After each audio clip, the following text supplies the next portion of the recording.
तर अपघातातील 9 जखमींवर कळवा रुग्णालयात सध्या उपचार सुरू आहेत।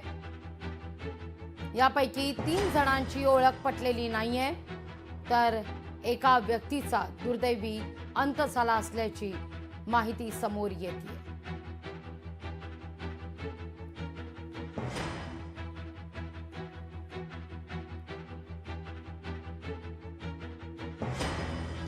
दरम्यान ही घटना नेमकी कशी घडली आहे ते देखील आपण समजून घेऊया। मध्य रेल्वेवर लोकलमधून प्रवासी दरवाजात प्रवास करत होते। एका ट्रॅकवरून सीएसएमटी कडे लोकल जात होती आणि दुसऱ्या ट्रॅकवरून कसाराकडे लोकल जात होती। दोनही लोकलमध्ये दरवाजात उभ्या असलेल्या प्रवाशांच्या बॅगा ज्या आहेत त्या परस्परांना घासल्या गेल्या। सकाळी 9:30च्या दरम्यान मुंब्रा ते दिवा दरम्यान ही घटना घडली आहे। दोनही लोकलमधून 13 प्रवासी ट्रॅकवर पडले असल्याची माहिती मिळतेय। मुंब्रा स्थानकाजवळ एका वळणावर दोनही लोकल जवळ आल्यानं ही घटना घडली। परस्पर विरोधी दिशेला जाणाऱ्या लोकलमधून प्रवासी पडले असल्याची ही पहिलीच घटना आहे। या सगळ्याविषयी अधिक माहिती घेण्याकरता थेट जाते आपले प्रतिनिधी मनीष गांगुडे आपल्या सोबत जोडले गेलेले आहेत। मनीष, काय सध्या परिस्थिती आहे त्या ठिकाणी?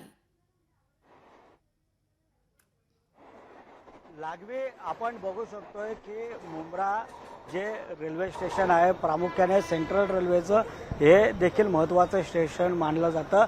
मोठ्या प्रमाणात प्रवासी जे आहेत मुंब्रा स्टेशनवरून प्रवास करतात। अगदीच या जी ट्रेन आता येते हा फास्ट ट्रॅक आहे। ही ट्रेन सध्या कसाऱ्याच्या दिशेने चाललेली आहे आणि दुसरा जो ट्रॅक आहे तो सीएसटीच्या दिशेनेचा ट्रॅक आहे।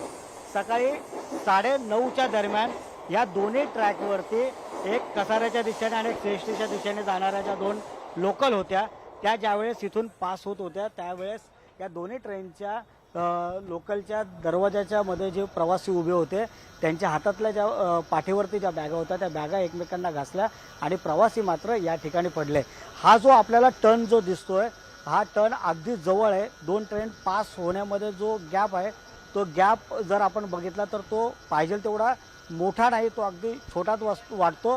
कारण ज्यावेळेस प्रवासी लटकतात त्यावेळेस ते एकमेकांना घासले जातील अशी एवढी ही जागा आपल्याला दिसते। पण ह्याच माध्यमातून ज्यावेळेस लोकल ह्या इथून पास होत होत्या त्यावेळेस प्रवाशांचा एकमेकांना घासल्यामुळे ते या ठिकाणी पडले आणि दुर्दैवाने 13 जणांपैकी आता 5 जणांचा मृत्यू झालाय। त्यामध्ये एक महिला आहे आणि एक कॉन्स्टेबल आहे की ज्याचा मृत्यू देखील झालेला आहे। लाजवी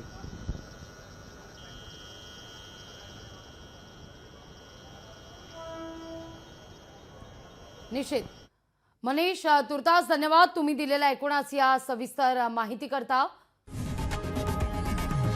लोकशाही मराठी ऐका, पहा, जागरूक रहा।